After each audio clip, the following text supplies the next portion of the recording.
Transesophageal echocardiography is the gold standard for intra-procedural guidance during structural heart interventions.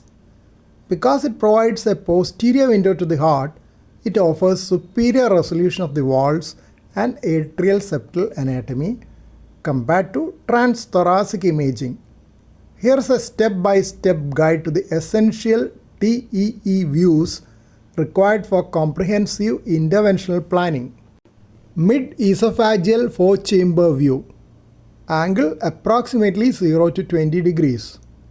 Visualizes the mitral valve, tricuspid valve and both ventricles. For intervention, it is useful for initial assessment of mitral valve leaflets A3, P3 and A2, P2 and identifying pericardial effusion. It is the starting point for evaluating right heart function before tricuspid interventions. Mid-esophageal mitral commissural view, approximately 60 to 75 degrees. Visualizes the mitral valve from commissure to commissure, P3, A2, P1. Critical for mitra clip procedures. It confirms the clip's medial lateral position and ensures the device is centered over the regurgitant jet. Mid-esophageal bicaval view. Angle approximately 90 to 110 degrees. Displays the superior vena cava on the right, inferior vena cava on the left, with left atrium and right atrium separated by the interatrial septum. It is the primary view for transeptal puncture. It allows the operator to determine the superior-inferior position of the needle on the septum. Mid-esophageal long axis view. Angle approximately 120 to 140 degrees. Visualizes the LV outflow tract, aortic valve and the A2, P2 segments of the mitral valve. Essential for TAVI tower, that is transcatheter aortic valve implantation or replacement, planning to measure the aortic annulus and for gauging the tending height during transeptal punctures for mitral valve repairs. Transgastric short axis view.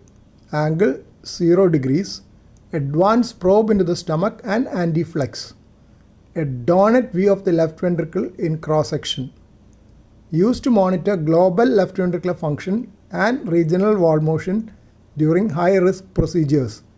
It also provides an excellent end-phase view of the mitral valve orifice to check for stenosis post-repair. Here is a comparison of key procedural views. For left atrial appendage occlusion, mid-esophageal 45 degrees, 90 degrees and 135 degrees. Full sweep to measure left atrial appendage ostium and depth. AST or PFO closure, mid-esophageal bicaval 90 degrees. Visualizes the septal defect and rim adequacy. Mitra clip, mid-esophageal commissural 60 degrees. Ensures clip alignment perpendicular to the coaptation line.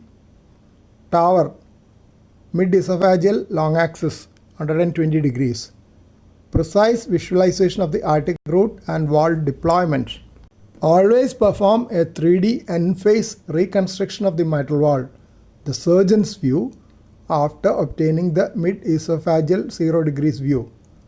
This provides the most intuitive map for identifying specific leaflet pathology like prolapse or flail segments.